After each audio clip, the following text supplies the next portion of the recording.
Olá, telespectador do programa Opção para a Vida. Estamos alegres de nos reencontrarmos nesta manhã de sexta-feira, hoje 5 de janeiro. Hoje comemora-se o dia da criação da primeira tipografia no Brasil. Inclusive, hoje nós estamos vivendo uma época tão moderna e de uma tecnologia de ponta que você hoje, através do seu celular, você manda, você transmite mensagens através do WhatsApp, fala com quem você quiser, a qualquer hora, em qualquer lugar. De modo que nós vivemos numa outra época bem mais moderna do que nos tempos em que a tipografia era a única maneira de se comunicar e transmitir mensagens. O programa Opção para a Vida nesta manhã lembra a todos que nós estamos ainda trazendo aqui uma série de estudos. Aliás, uma mensagem que nós transmitimos em nosso templo sobre a biografia de Jó.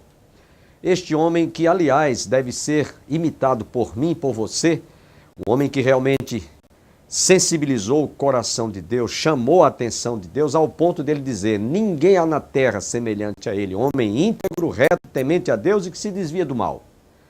Eu tenho dito que o mundo seria outro se todos nós imitássemos a vida de Jó.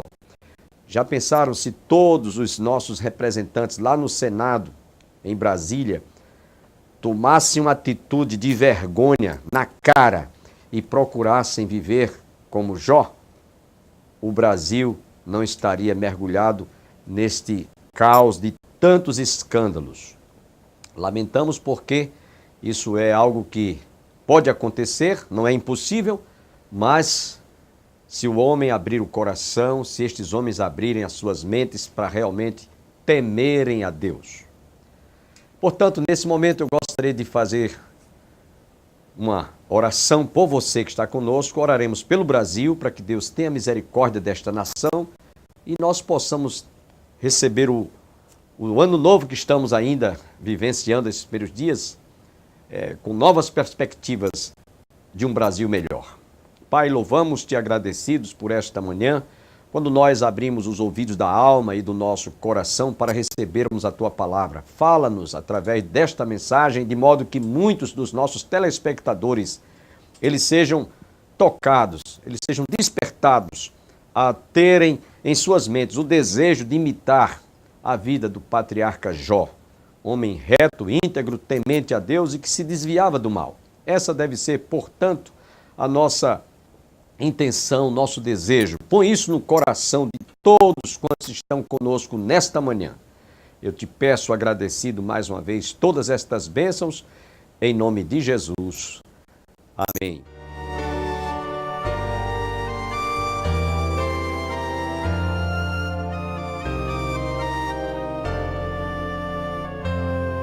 A cruz em que Cristo morreu é refúgio de paz e amor, é manancial de graça eterna, profundo e sublime, que limpa do mal. Acharás um lugar ali, acharás um lugar ali, milhões haverá, mas ainda lugar, junto à cruz acharás lugar, milhões já vieram à cruz e aceitaram o amor de Jesus. Para o coração oferece perdão a todo que queira gozar salvação. Acharás um lugar ali, acharás um lugar ali, milhões haverá, mas ainda lugar, junto à cruz acharás lugar.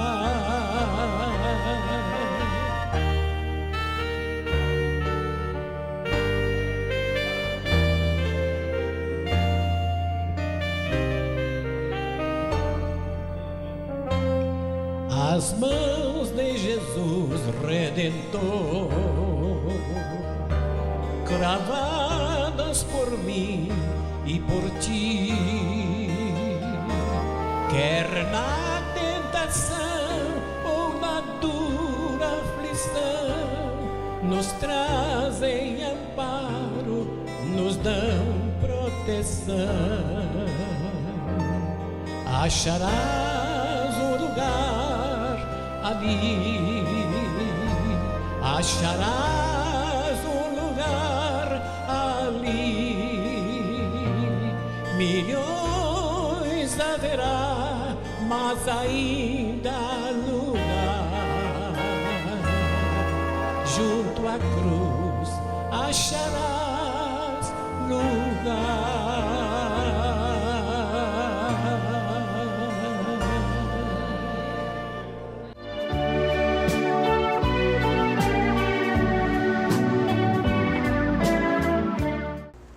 No capítulo 3 do seu livro, que tem o próprio nome, versículos 17 a 19, ele diz assim: ainda que a figueira não floresça, nem haja fruto na vide, o produto da oliveira minta, e os campos não produzam mantimento, e as ovelhas sejam arrebatadas do aprisco, e nos currais não haja gado, todavia eu me alegro no Senhor, exulto no Deus da minha salvação. O Senhor Deus é a minha fortaleza, e faz com que os meus pés eles sejam comparados como a da corça, e faz com que eu possa andar altaneiramente. Louvar a Deus quando tudo vai bem é uma coisa, é uma situação muito confortável, cômoda. E outra coisa completamente oposta é louvar a Deus e glorificar a Deus, mesmo você sofrendo todo tipo de obstáculos, de dificuldades, de conflitos, de crise, de perseguição, seja de que natureza for. E é isso que Abacuque nos diz: ainda que não haja, a figueira não floresça, nem haja fruto na videira. A gente canta até um hino nos nossos cultos de adoração: o produto da oliveira minta, e os campos não produzam mantimento, as ovelhas sejam arrebatadas do aprisco, e nos currais não haja gado. Todavia eu me alegro no Senhor, exulto no Deus da minha salvação. O Senhor Deus é a minha fortaleza, e faz com os meus pés como os da corça, e me faz andar altaneiramente. Ao mestre de canto para instrumentos de cordas, ele transformou isso aqui num louvor, num cântico. Quero pedir a você que pense agora como é que você se comporta quando a tempestade cai sobre a sua vida, sobre a sua casa, sobre a sua família, sobre os seus negócios, quando a enfermidade visita o seu corpo. Como é que você se comporta quando você recebe alguma luta, enfrenta alguma luta, recebe alguma afronta, passa por alguma perseguição? Como é que você se comporta? Veja como é que este homem se comportava. Lições práticas da vida, diante de tudo que este homem passou. Para completar, a mulher deste vem dizer: não continua sendo fiel, não perca seu tempo, amaldiçoa esse teu Deus e morre, não vale a pena. E Jó simplesmente, ele diz: mulher, tu falas como uma louca, falas como uma louca. Por acaso nós não iríamos receber, só iríamos receber benesses, só iríamos receber bênçãos, só iríamos receber coisas boas, positivas, coisas que nos favoreçam? Por acaso não iríamos receber também o mal que Deus permitiu que sobreviesse sobre as nossas vidas? Porque ela disse: amaldiçoa esse teu Deus e morre. Mas ele lhe respondeu: falas como qualquer doida, temos recebido o bem de Deus e não receberíamos também o mal? Em tudo isso Jó não pecou com seus lábios.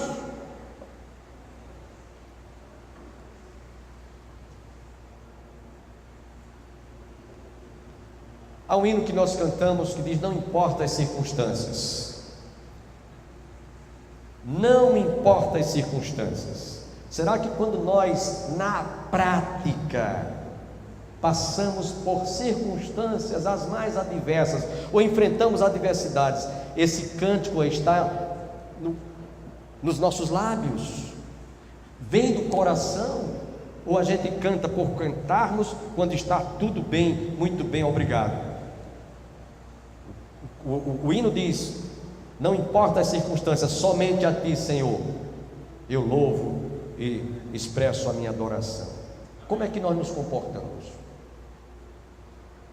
Quando você sente que as coisas estão indo de forma negativa na sua vida, a crise visita o seu lar, a crise visita o seu coração. Salmo 139, 119, versículo 176, o salmista diz assim: foi-me bom ter sido afligido, para que aprendesse os teus decretos.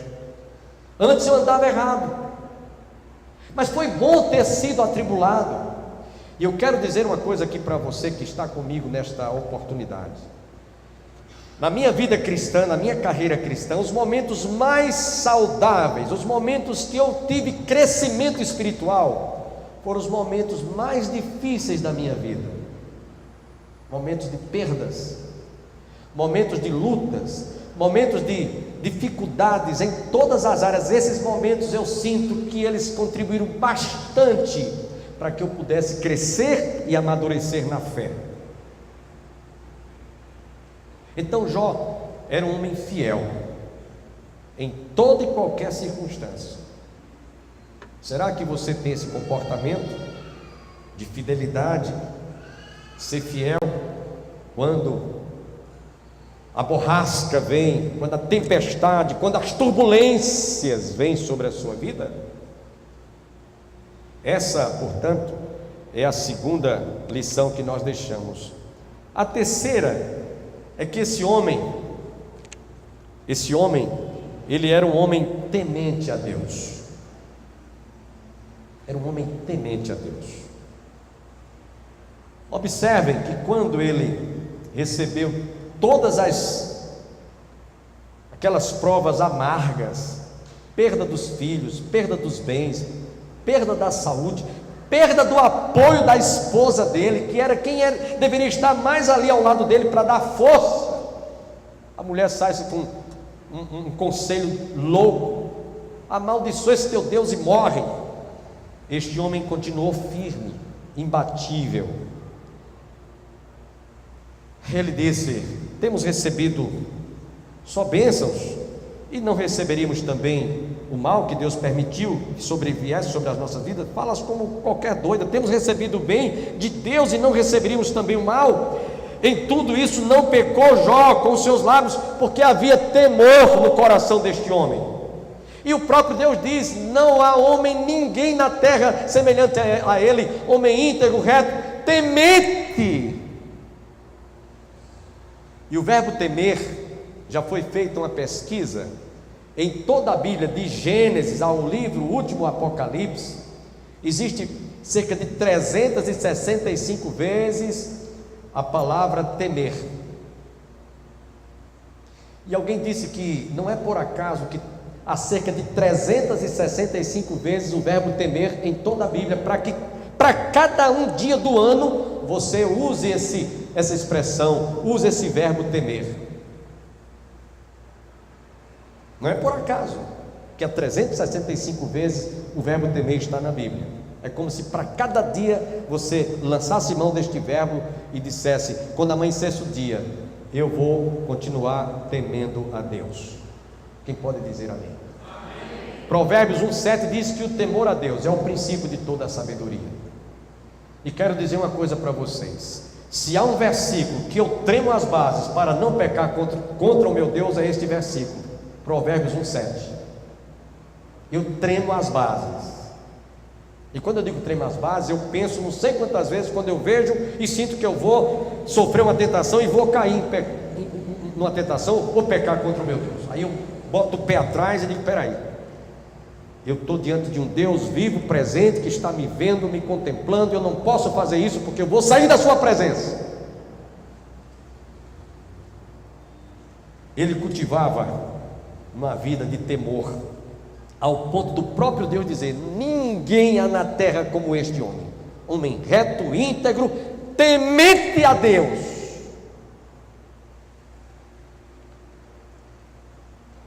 E esse temor a Deus levava-o a se desviar do mal, que é o que o próprio Deus disse: homem íntegro, reto, temente a Deus, e que se desvia do mal.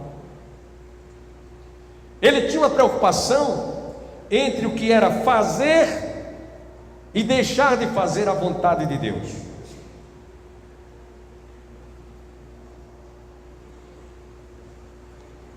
Jesus, lá no Pai Nosso, Ele nos ensina a que nós aprendamos a fazer a sua vontade, assim na terra como no céu. E há muita gente que está preocupada em que Deus faça a sua vontade do que antes fazer a vontade de Deus.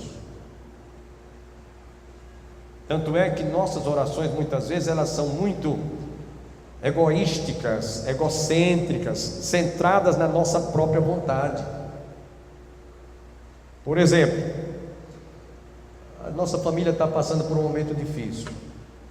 Hoje eu chorei muito, hoje de manhã. Eu e minha esposa, que é uma pessoa querida, uma pessoa amada, pessoa que cativa a sensibilidade da gente. Mas eu depois cheguei para minha esposa e disse: olha, a gente não pode ser egoísta, a gente quer que ela fique conosco, que ela continue conosco. Mas se Deus quer levá-la, vamos estar indo de encontro à vontade de Deus? Não, seja feita a tua vontade, Senhor. Se chegou o momento dela ser recolhida, é o melhor para ela o descanso. Não sejamos egoístas, não sejamos egocêntricos. Jó, ele era um homem temente a Deus, que se desviava do mal, porque este homem estava preocupado em que a vontade de Deus prevalecesse. E sabe, irmãos, porque nesses tempos tenebrosos há muita gente vivendo uma vida dissolutamente, pervertidamente comprometida com o pecado. Sabem por quê? Porque as pessoas estão muito mais preocupadas em que os seus desejos e que as suas vontades, os seus sentimentos sejam satisfeitos. Nós estamos vivendo numa época em que os homens estão em busca do prazer, ou seja, a nossa vontade é que prevaleça, e não a de Deus, que chama-se o hedonismo. Essa é a geração hedonista. Interessa que eu esteja numa boa, que eu esteja bem, o resto que se vire, eu estando numa boa, estou muito bem, obrigado. Essa é a filosofia de vida que as pessoas vivem nesse presente século. Infelizmente, Jó, ele não tinha esse sentimento. Felizmente, Jó não tinha esse comportamento, seja na bonança, fosse na escassez, fosse na saúde, fosse na doença, ele continuava sempre agradecendo a Deus. Obrigado, Deus, porque tu tens estado comigo. Vamos agradecer a Deus também por aquilo que muitas vezes sobrevém sobre a nossa vida, que nós degustamos como um cálice amargo, nós degustamos como se fosse uma bucha que descesse de goela abaixo, como alguém já disse. Mas observem que Jó não pensou assim. No livro do profeta Oséias, no capítulo 4, versos de 1 a 6, nós encontramos uma profecia que, embora tenha se cumprido nos dias do profeta Oséias, ela tem muito a ver com os nossos dias.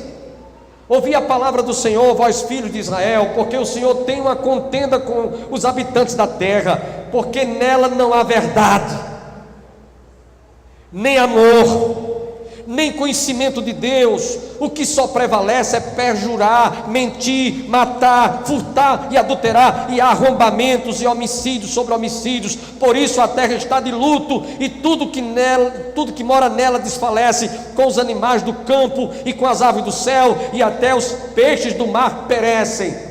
Todavia ninguém contenda, ninguém repreenda, porque o teu povo é como os sacerdotes aos quais acusa. Por isso tropeçarás de dia, e o profeta contigo tropeçará de noite, e destruirei a tua mãe. O meu povo está sendo destruído porque lhe falta o conhecimento, e a falta do conhecimento é o temor a Deus, que está ausente no século presente e na vida de muita gente, e diga-se de passagem, na vida de muitas pessoas que se dizem. Para ser mais claro, Jó era um homem temente, Que lição prática e exemplo de vida esse homem dá? Temente a Deus, que se desviava do mal.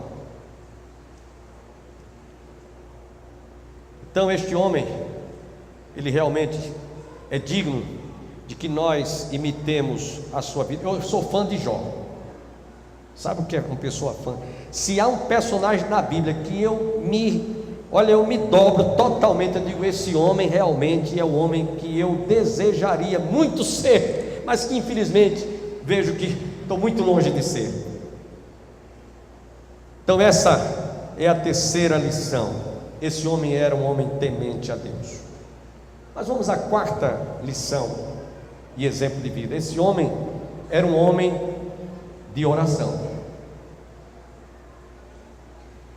No primeiro capítulo que eu li para vocês domingo próximo passado, diz que ele e os seus filhos se reuniam naturalmente uma vez na semana, e esse homem, eles faziam festa e se banqueteavam, comiam, bebiam, e Jó no fim do dia chamava todos, e diz o texto que ele orava por eles. E veja por que ele fazia oração. E ele oferecia também holocaustos ao Senhor, como falamos no domingo próximo passado, do mesmo modo como Caim, e Abel ofereceu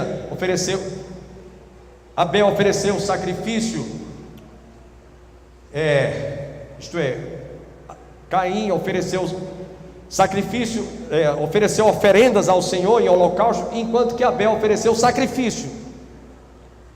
Do mesmo modo, diz o texto, decorrido o turno de dias de seus banquetes, chamava Jó a seus filhos e os santificava, levantava-se de madrugada e oferecia holocausto segundo o número de todos eles, pois dizia, talvez tenham pecado os meus filhos e blasfemado contra Deus em seu coração, e assim fazia Jó continuamente. Ele era um homem que estava trazendo a família debaixo dos seus joelhos.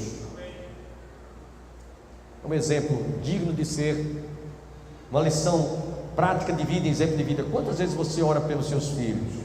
Quanto tempo você passa de joelhos orando pela sua família? Jó é um exemplo, deixou essa grande lição.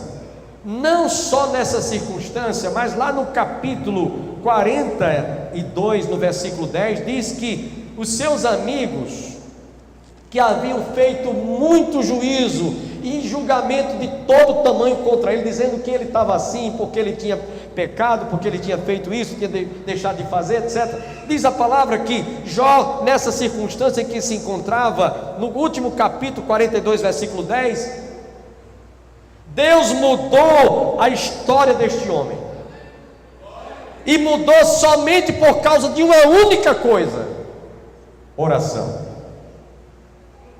Mudou o Senhor a sorte de Jó quando este orava pelos seus amigos, e o Senhor deu-lhe o dobro de tudo que ele antes possuía, por causa da oração. Enquanto os amigos dele soltavam insultos, gracejos, zombavam, faziam todo tipo de julgamento a respeito contra Jó, enquanto isso ele estava orando: Senhor, tem misericórdia, abençoe estes meus amigos que estavam murmurando, blasfemando, fazendo mau juízo a respeito dele. Veja que este homem era um homem de oração. Como é que você se comporta quando alguém fala mal de você? Como é que você se comporta, meu irmão? Como é que você se comporta, minha irmã, quando alguém fala mal de você, quando alguém censura, quando alguém lhe critica, quando alguém, quem sabe até lhe calunia? Como é que você se comporta? Você vai trocar palavras, vai ser uma queda de braço, você vai trocar, você vai revidar? Não faça isso. Jesus nos disse que nós devemos orar pelos que nos perseguem, pelos que nos maltratam. Ele não manda a gente tomar as dores. Aliás, ele diz, essa semana eu estava fazendo um aconselhamento pastoral e alguém estava pensando em tomar as dores, fazer vingança. Eu digo, não faça isso. Longe de você fazer tal coisa. Porque a própria palavra de Deus diz: não vos vingueis a vós outros, mas dai lugar à ira que pertence a Deus. Eu retribuirei, diz o Senhor. Não tome as dores, não faça justiça com as suas mãos.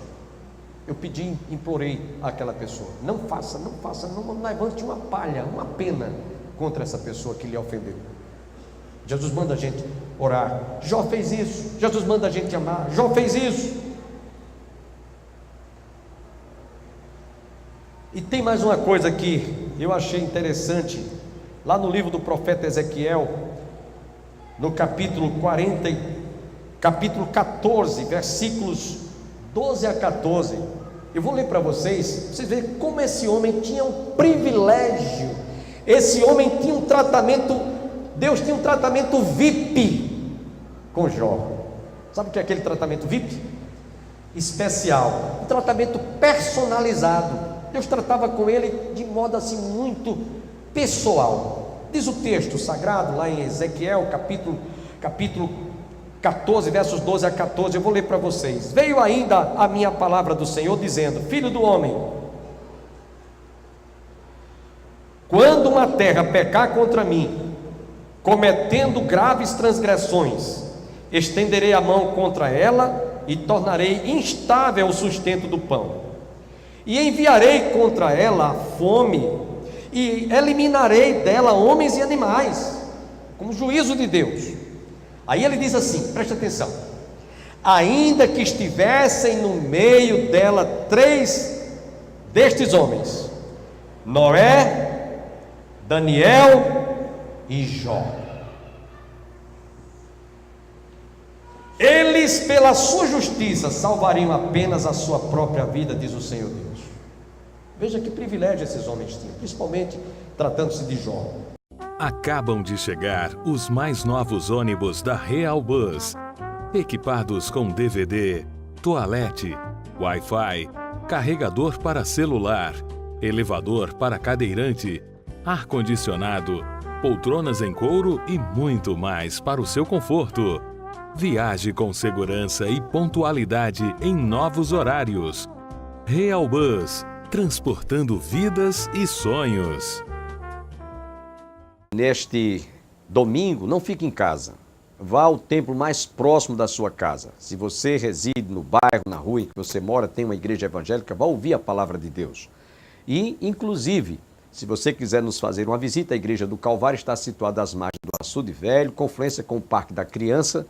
As reuniões de escola dominical no domingo acontecem sempre às 9 horas, à noite às 18 horas. Às terças-feiras nós temos culto de oração e às quintas-feiras estudo bíblico. Você está cordialmente convidado com a sua respectiva família. Tenham todos um bom final de semana e até a próxima segunda-feira, se Deus quiser. Pela mensagem eu dou, cantando dela estou, a proclamá-la eu vou. Cristo virá outra vez, breve virá, breve virá. Hoje à noite pode ser meio-dia ou amanhecer, breve virá, breve virá. Dia glorioso aquele será, quando Jesus regressar.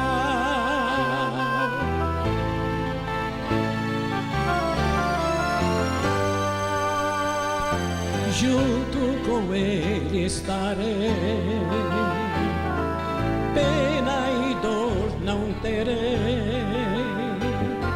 aos seus pés me prostrarei. Cristo virá outra vez, breve virá, breve virá. Hoje à noite pode ser